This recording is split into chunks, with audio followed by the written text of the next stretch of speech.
قرآن پاک نے فرمایا لقد کان فی یوسف و اخوتہ آیات للسائلین.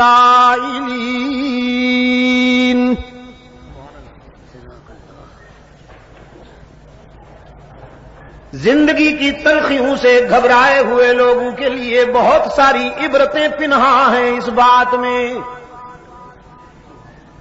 آئیے یوسف اور ان کے بھائیوں کے حالات و واقعات کے آئینے میں اپنا چہرہ دیکھیے.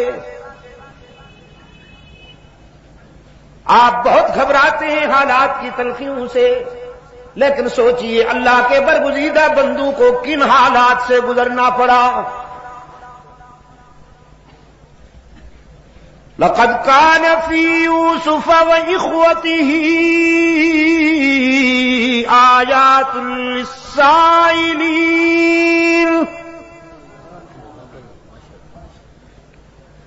إذ قالوا ليوسف وأخوه أحب إلى أبينا منا ونحن عصبة إن أبانا لفي ضلال مبين.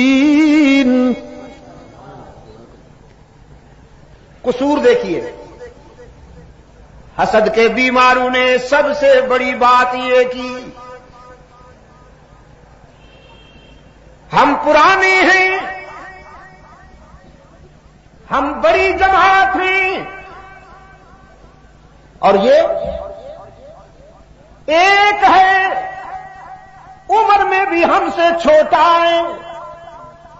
کبھی کبھی عمر میں چھوٹا ہونا بھی آزمائش ہو جاتی ہے. ہم بڑی جماعت ہیں اور یہ اکیلا ہے، عمر میں بھی چھوٹا ہے. لیکن والد گرامی کو دیکھیے، بس یوسف کے چہرے پہ نظر جمی رہتی ہے.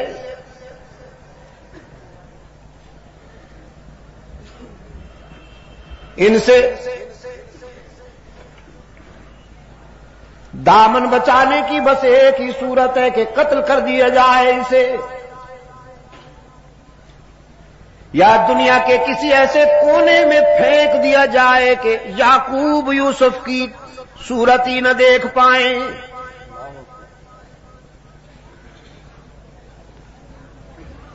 یہ اور اس کا بھائی بنیامین.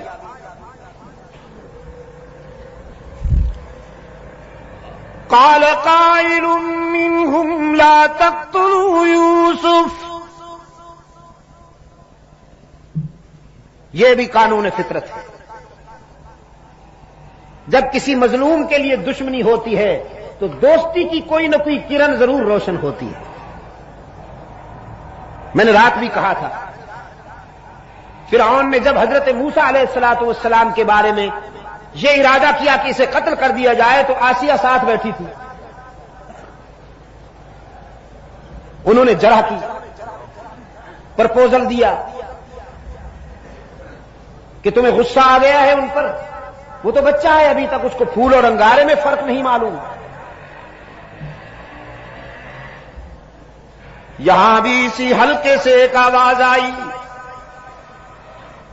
قتل کا منصوبہ تو تم نے بنا لیا، لیکن وہ ہاتھ کہاں سے لاؤ گے جو اس چاند سے چہرے پر خنجر چلائیں؟ نہیں کر پاؤ گے، یہ کام نہیں کر پاؤ گے. انسان کتنا ہی سنگ دل کیوں نہ ہو جائے، لیکن ایسے چہرے پہ خنجر کیسے چلا سکے گا؟ یہ بات تم سے بھی نہیں ہوگی. تجویز یہ ہے کنویں میں ڈال دو اسے یا کہیں دور چھوڑ آؤ، راہ چلتے مسافر اٹھا کے لے جائیں گے، تمہاری جان بھی چھوٹ جائے گی، قتل کی شقاوت سے بھی بچ جاؤ گے. اور یہی فائنل ہو گیا، یہی فائنل ہو گیا. محبت کا لبادہ اوڑھ کر والد گرامی کے پاس آئے، حضرت یعقوب علیہ السلام کے پاس آئے. قالوا يا أبانا ما لك لا تأمنا على يوسف وإنا له لناصحون.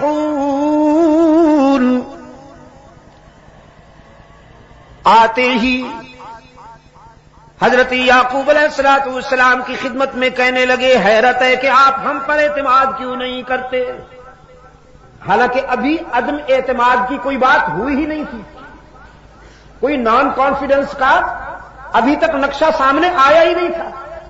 لیکن انسان کے اندر میں جب چوری چھپی ہوئی ہو، کوئی اور اس کو چور کہے نہ کہے، وہ خود اپنے آپ کو چور محسوس کرنے لگتا ہے. یہ انسانی نفسیات کی بات ہے. اگر ان کے اندر میں یہ چوری نہ ہوتی تو آ کے کہتے کہ ابا جان یوسف کو ہمارے ساتھ بھیجیے، ہم ذرا انہیں باہر لے جانا چاہتے ہیں. اگر اس کا کوئی منفی ری ایکشن سامنے آتا تو پھر کہتے آپ ہم پر اعتماد کیوں نہیں کرتے. لیکن انہوں نے آتے ہی بات ہی یہاں سے شروع کی. ما لك لا تأمنا على يوسف وإنا له لناصحون. کیا بات ہے، آپ ہم پر اعتماد کیوں نہیں کرتے، حالانکہ ہم تو یوسف کے ناصح ہیں اور ہمدرد ہیں. أرسله معنا غدا يلتع ويلعب وإنا له لحافظون. انہیں ہمارے ساتھ بھیجیے، ہم اسے جنگل میں لے جانا چاہتے ہیں. ہر وقت آپ اسے گود میں بٹھائے رکھتے ہیں، ذرا دنیا بھی دیکھے. حفاظت کریں گے، بے فکر رہیے. میں یہ واقعہ نہیں آپ کو سنانا چاہتا، میں اپنے ہدف تک پہنچنے کے لیے تھوڑا سا یہ جھلک دکھا رہا ہوں آپ کو. لے گئے حضرت یعقوب علیہ السلام نے اندیشہ بھی ظاہر کیا، کہیں میرے لگتے جگر کو نقصان نہ پہنچ جائے، کوئی درندہ نقصان نہ پہنچا دے. انہوں نے قسمیں کھا کھا کر یقین دہانی کرائی. ہم جماعت ہیں، اتنی بڑی تعداد میں ہیں، ایک یوسف کی حفاظت کرنا کوئی مشکل بات تو نہیں ہے، ہم سب مل کر حفاظت کریں گے، آپ مطمئن رہیے. قرآن پاک نے فرمایا فَلَمَّا ذَهَبُوا بِهِ وَأَجْمَعُوا أَن يَجْعَلُوهُ فِي غَيَابَتِ الْجُبِّ فَأَوْحَيْنَا إِلَيْهِ لَتُنَبِّئَنَّهُم بِأَمْرِهِمْ هَٰذَا وَهُمْ لَا يَشْعُرُونَ. جب لے گئے یوسف کو ویرانے میں اور اپنے پروگرام کے مطابق یوسف کو کنویں میں ڈالنے کے لیے تیاریاں کرنے لگے، رب العالمین نے فرمایا ہم نے یوسف کے دل میں تسلی اتاری، ہم نے یوسف کے دل میں استقامت اور تقویت کے جوہر بھر دیے کہ دشمن تو بہت ہیں لیکن دوست بہت زیادہ طاقتور ہے. یہ تجھے مٹانا چاہتے ہیں لیکن ہمارا فیصلہ ہے کہ ہم تجھے بلند کریں گے. رات میں یہی کہہ رہا تھا. مکہ والے مٹانا چاہتے تھے اور عرش والے نے بلند کرنے کا فیصلہ کیا تھا. یہاں بھی یوسف علیہ السلام کو مٹانے کا پروگرام بنایا گیا، کنویں میں ڈالا گیا. رب العالمین نے روح الامین کو حکم دیا جاؤ میرے پیغمبر کو اپنی آغوش امانت میں سنبھال لو. باپ کی گود میں بھی اتنا سکون نہ ملا ہو جو تیری آغوش امانت میں یوسف کو میسر آئے. یوسف تو محفوظ ہو گئے.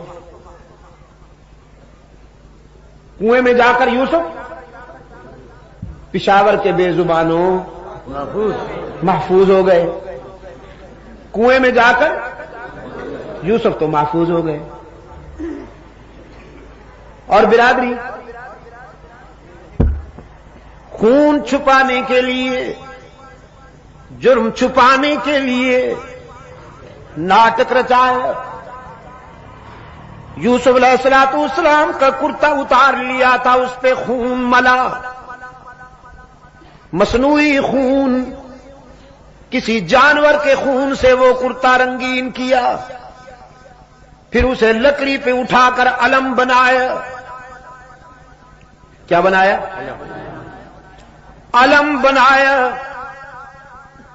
یہ ہتھ کنڈے پرانے ہیں، ہاتھ نئے ہیں۔ ہتھ کنڈے پرانے ہیں، ہاتھ نئے ہیں۔ چوری چھپانے کے لیے یہ ناٹک بہت پہلے ہوا۔ جناب یوسف علیہ السلام کا خون آلود کرتا لکڑی پہ اٹھائے ہوئے، مصنوعی آنسو بہاتے ہوئے، چیختے چلاتے ہوئے، قرآن کی زبان میں شام غریبہ مناتے ہوئے حضرت یعقوب علیہ السلام کی خدمت میں آئے۔ قرآن کہتا ہے وَجَاءُوا أَبَاهُمْ عِشَاءً يَبْكُونَ،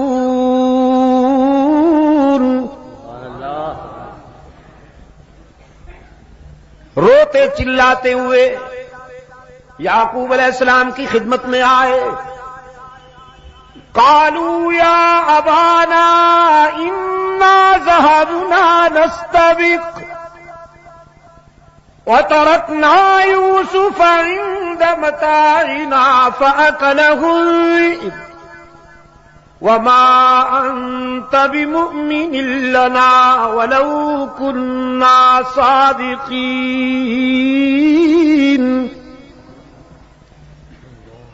اپنی کہانی بیان کی۔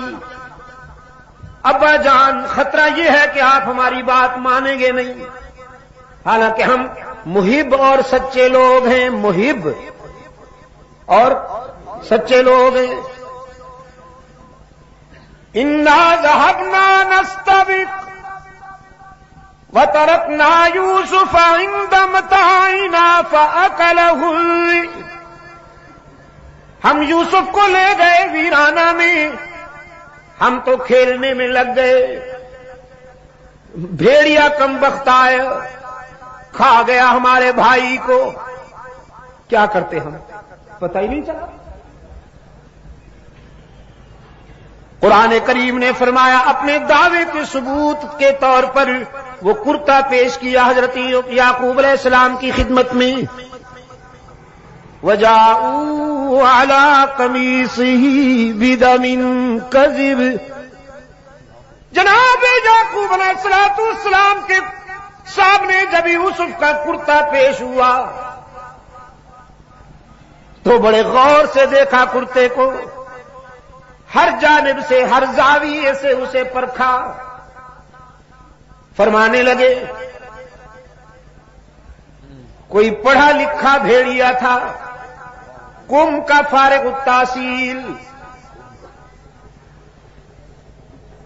کوئی آیت اللہ قسم کا بھیڑیا تھا نا، میرے بیٹے کو تو کھا گیا، لیکن کرتے پہ ایک بھی دانت نہیں لگا، ناخن بھی نہیں لگا، یہ تو کسی طرف سے پھٹا ہوا ہی نہیں ہے۔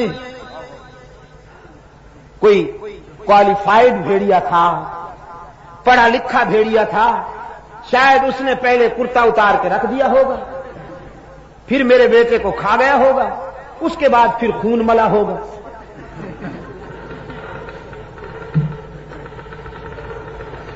فرمایا بل سولت لکم انفسکم امرا فصبر جمیل واللہ المستعان علی ما تصفون۔ سمجھ گئے ساری کہانی؟ فرمانے لگے تمہارا منصوبہ معلوم ہوتا ہے، یہ سب ناٹک رچا رہے ہو، لیکن میری سنو، اپنے بیٹے سے متعلق یہ دل خراش اور دردناک خبر سننے کے باوجود میں تمہاری ماتمی کاروائیوں میں شرکت نہیں کروں گا، میں تو صبر کا دامن نہیں چھوڑوں گا۔ فصبر جمیل واللہ المستعان علی ما تصفون۔ میں اللہ سے ہی مدد مانگتا ہوں، وہی میرے لخت جگر کا نگہبان ہے اور حفاظت کرنے والا ہے۔ رات بھی بات یہاں آئی تھی، اتفاق سے آج بھی پھر اسی موڑ پہ آ گئی۔ انبیاء اور رسول نے جب بھی مدد مانگی کس سے مانگی؟ عجم کے بیماروں تک ہی کی حرارتیں پہنچاؤ، اللہ عجم کے بھی کے بیماروں کو شفائے کاملہ عطا فرمائے، ان کے فکر و نظر کے اندھیروں کو قرآن کے اجالوں سے دور فرمائے۔ انبیاء اور رسول نے زندگی کے سفر میں جب بھی کوئی مشکل مقام آیا تو کس سے مدد مانگی؟ واللہ المستعان علی ما تصفون۔ یعقوب نے بھی بیٹے کو اللہ کے حوالے کیا، اور ان مراحل سے گزرنے کے بعد جب یوسف کو انعام ملا، ایثار، استقامت اور وفا کا سفر کرنے کے بعد جب اللہ نے یوسف کو انعام عطا کیا ہے، پاؤں کے نیچے مصر کا تخت ہے اور سر پہ نبوت کا تاج ہے۔ انعام پسند آیا آپ کو؟ پاؤں کے نیچے مصر کا تخت ہے اور سر پہ نبوت کا تاج ہے۔ روحانی طور پر بھی صاحب اختیار ہیں اور مادی نقطہ نظر سے بھی صاحب اقتدار ہیں۔ فطرت کبھی کبھی عجیب مناظر دکھاتی ہے۔ کنویں میں ڈالنے والے منگتا بن کر آئے ہیں، سوال کرتے ہیں غلے کا۔ جناب یوسف علیہ السلام کے سامنے اپنی حالت زار بیان کرتے ہوئے کہتے ہیں ایھا العزیز مسنا واہلنا الذل وجئنا ببضاعة مزجاة فأوف لنا الكيل وتصدق علينا ان اللہ یجزی المتصدقین۔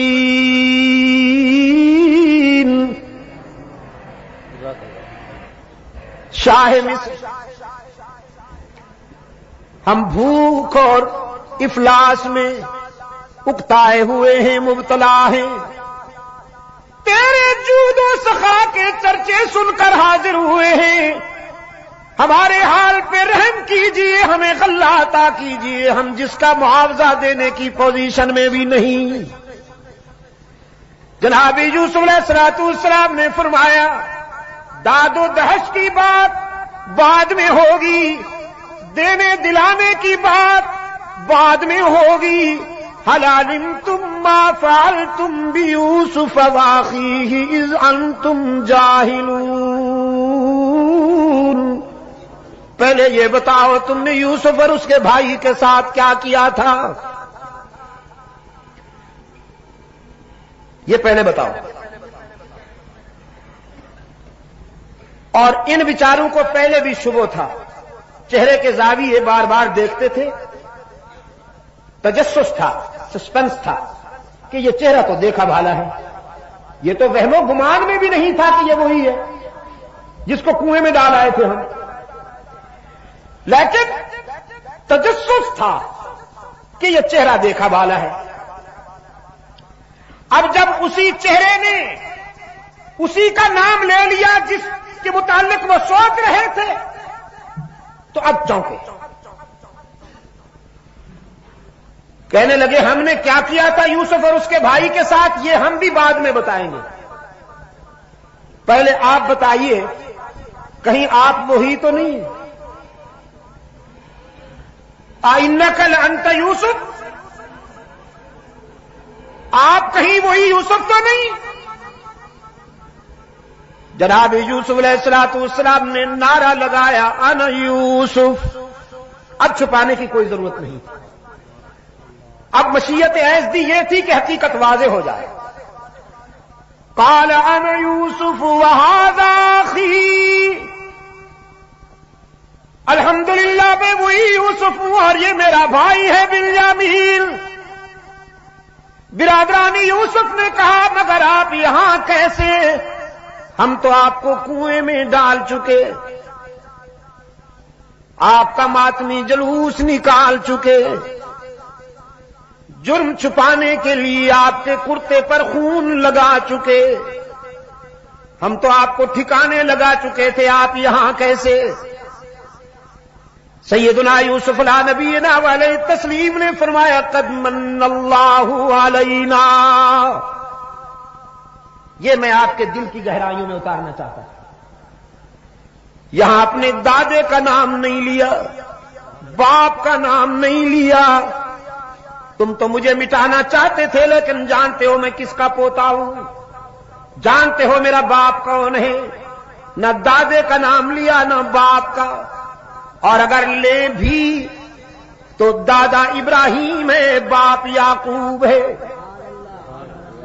دادا وہ ہے جس کی نسل سے کم و بیش 14,000 انبیاء پیدا ہوئے.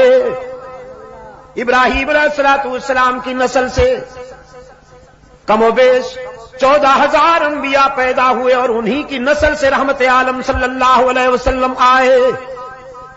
لیکن یوسف کی زبان پر دادے کا نام بھی نہیں آیا، باپ کا نام بھی نہیں آیا.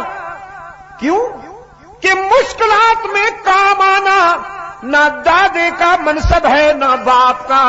مشکلات میں کون کام آیا کرتا ہے؟ جزاکم اللہ. مشکلات و مصائب میں کام آنے والا کون؟ پشاور کے روشن ضمیروں، مشکلات و مصائب کے گرداب میں، مصائب کے بحر زخار میں الجھے ہوئے سفینوں کو کنارے لگانے والا کون؟ یعقوب نے جب پکارا تو کسے؟ یوسف کے لبوں پہ نام آیا تو کس کا؟ پھر جب